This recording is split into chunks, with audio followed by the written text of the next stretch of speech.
You struggle because you want to. You carry the weight because part of you chooses to. Not out of weakness, but out of hope sometimes. Out of belief, out of deep, unshakable desire for something more. You wrestle with late nights, the self-doubt, the fear of failing, not because you enjoy the fight, but because you believe the outcome is worth it. If you didn't care, you wouldn't struggle, but you do. That want, that hope keeps you in the game. And maybe, just maybe, that's the beginning of your strength. It's a quiet truth, easy to overlook, yet it explains so much. Somewhere along the way, we were taught that if it's not hard, it's not worth it. That success has to come through sacrifice, that happiness must be earned through pain. But what if that's not true? What if life isn't supposed to be a constant uphill battle? What if ease, joy, and flow are just as powerful, maybe even more so, than the grind? You don't have to prove yourself by struggling. You don't have to carry the weight of the world to deserve peace. Things can be good now. You can grow through grace, not just through hardship. You can succeed by following what feels light and aligned, not just what feels heavy and hard. In today's video, we'll understand how we, as humans, mostly worry about the wrong things in life, pay attention to the wrong circumstances, how unaware and uneducated we are about choosing our own battles, how we mostly try to change the things and thoughts of others which are not in our control, while completely ignoring what is in our control. The Bhagavad Geeta gives clear answers to why people struggle. It says, self-mastery ends struggle.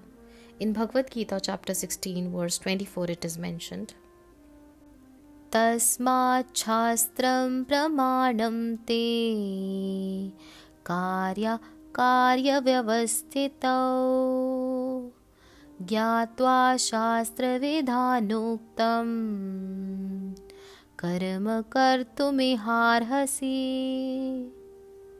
Having understood what is prescribed in the scriptures, you should act accordingly. O Arjun, knowing this, why should you not perform your duty? Here Krishna is reminding Arjun that after gaining clarity through knowledge and discernment, through scriptures, wisdom or higher understanding, a person should perform their rightful duty without confusion or delay. When you are a student preparing for a big exam, you know that studying regularly, practicing past papers, and understanding concepts deeply is the right way to succeed. But suddenly, in a moment of doubt, fear, or confusion, you hesitate to work or procrastinate because you are overwhelmed by the gravity of the situation. You have the knowledge, you know what needs to be done according to your profession and training, your dharma. So, why are you hesitating? Now is the time to act. It's about taking responsibility for what you know is right and acting on it, whether that's in your role as a professional, family member, leader, or even a friend. Even a small effort towards this self-realization reduces your struggle. In Bhagavad Geeta chapter 2 verse 40 it is mentioned, Neha bhikramanasosti pratyavayo na vidyate swalpamapasya dharmasya trayate mahato bhayat. Which means, in this path, no effort is ever wasted, nor is there fear of contrary results.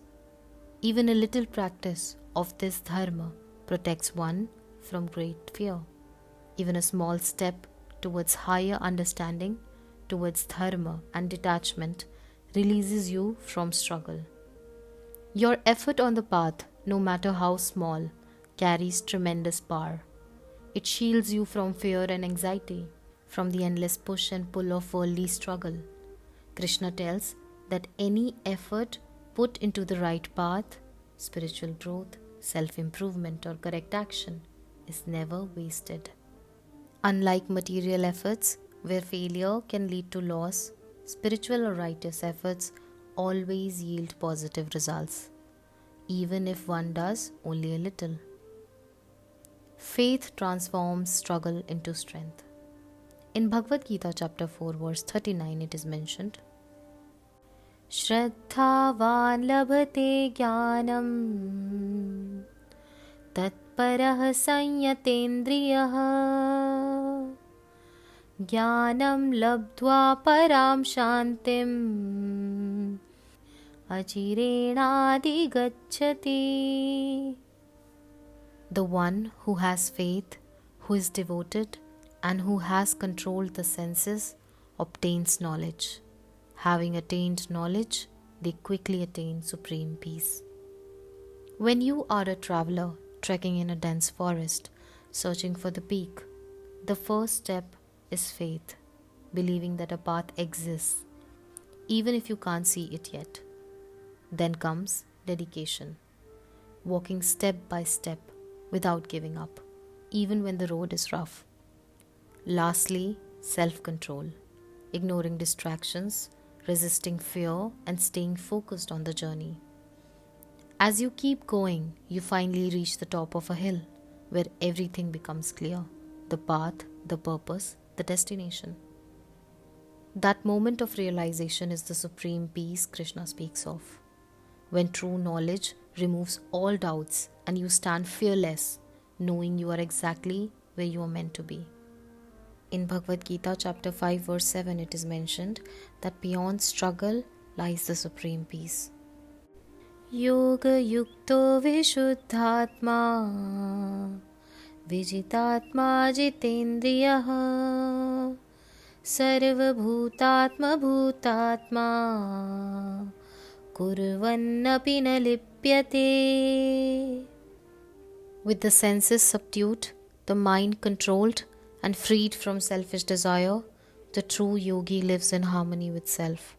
Even while acting, they are untouched by karma. Struggle fades when you are in union, yoga, with your true self. Even when you act, you remain untouched. You are no longer bound by outcomes or desires. You are free. Peace is not after the struggle, it's within it, when you align with your higher self. When I go back in my past, when I was a little girl, I used to see people having their own room.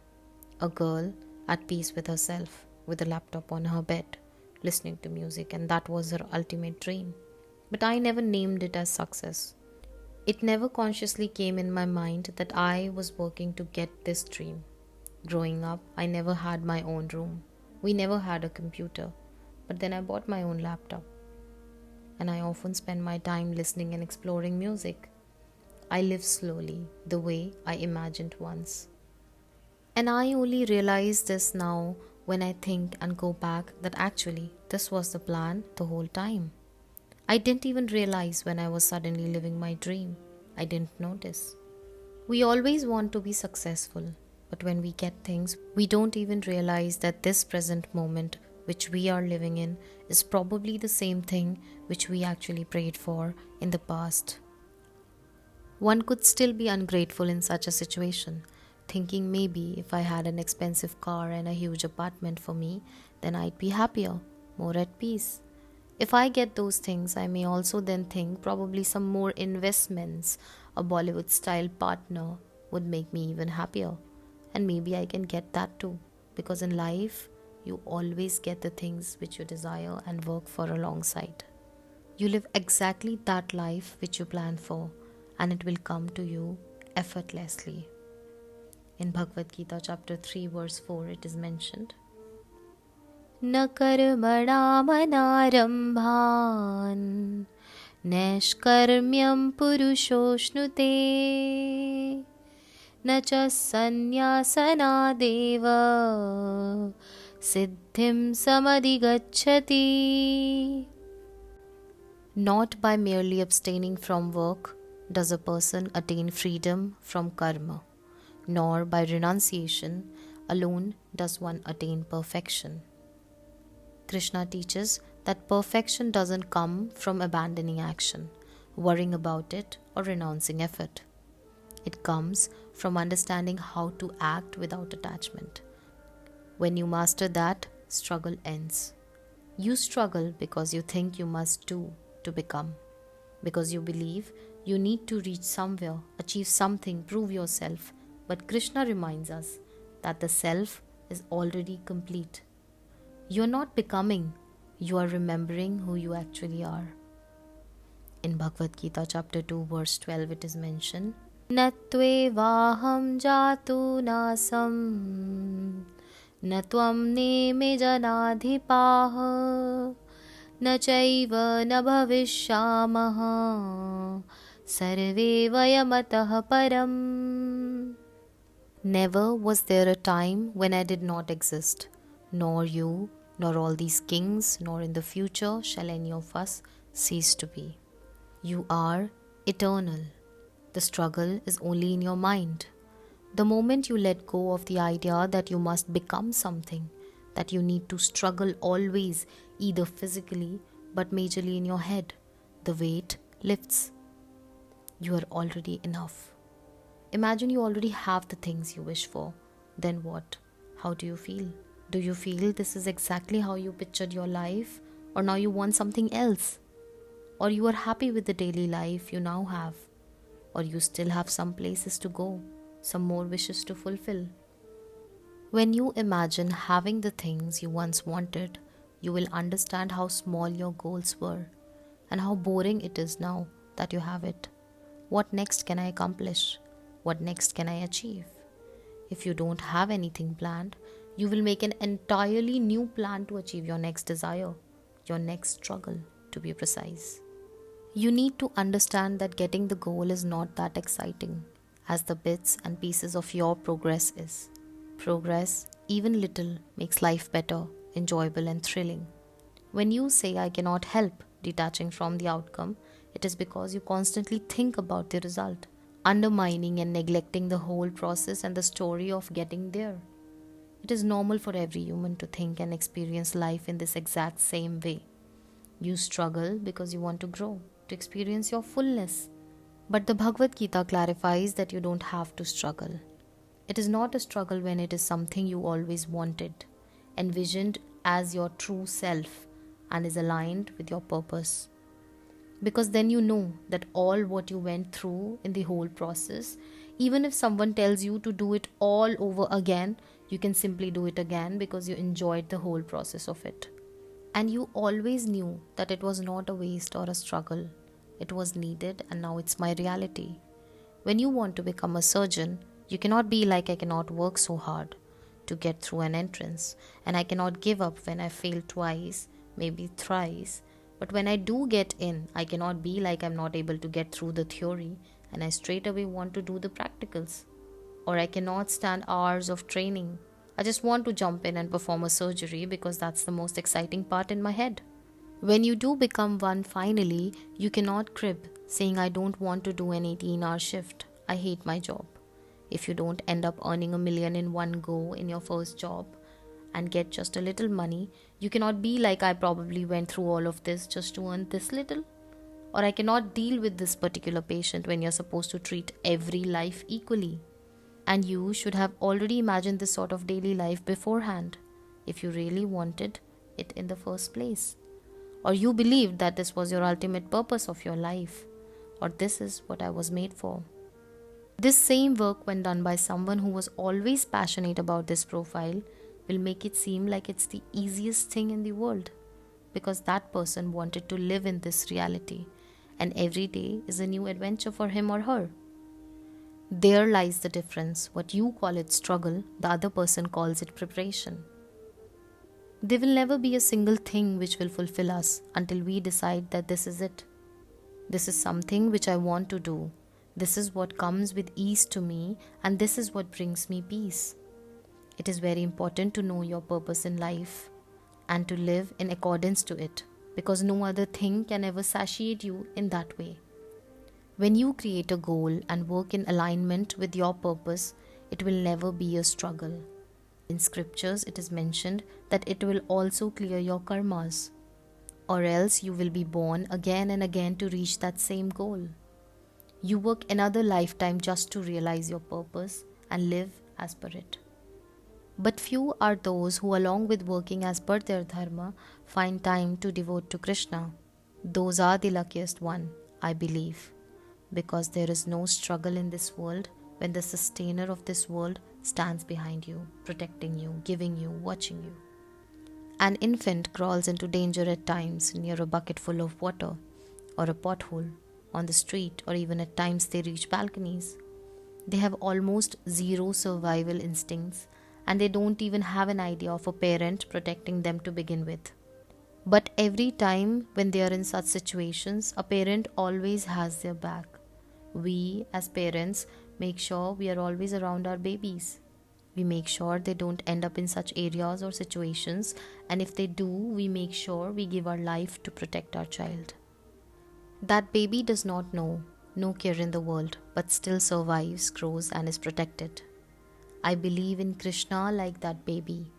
I want you to believe in Krishna like that infant.